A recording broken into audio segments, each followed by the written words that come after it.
Welcome to our channel. Today we how to withdraw from a self-directed IRA with Alto IRA, full guide step by step clearly. To withdraw from a self-directed IRA with Alto IRA, start by logging into your Alto IRA account. Navigate to the dashboard where your account details are displayed. Select the account from which you want to withdraw funds.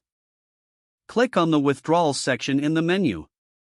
Review the withdrawal options available for your specific IRA account type. Choose the type of withdrawal you wish to perform, whether it's a partial or full withdrawal. Enter the amount you wish to withdraw, ensuring it aligns with IRS regulations. Provide necessary documentation if required, such as proof of identity or withdrawal request forms. Review the withdrawal terms, including any applicable fees and tax implications.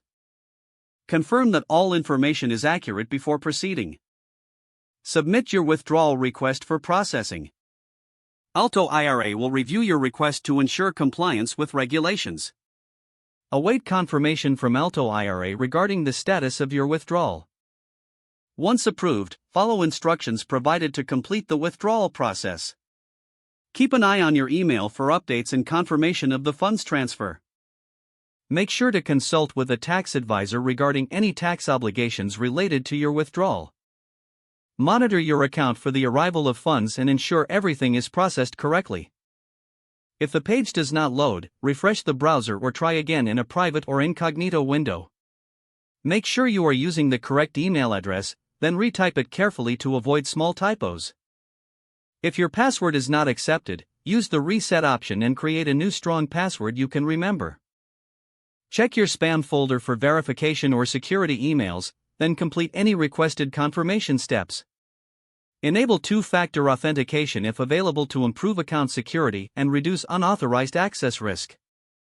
After signing in, review your profile details so your contact information and settings are accurate and current. If you see an error message, note it down and try again after restarting your device and internet connection.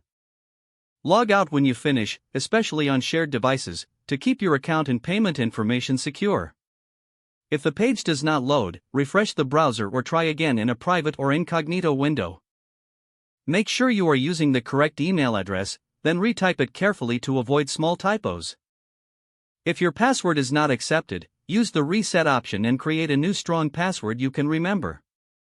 Don't forget to like this video and subscribe to our channel for more step-by-step tech guides.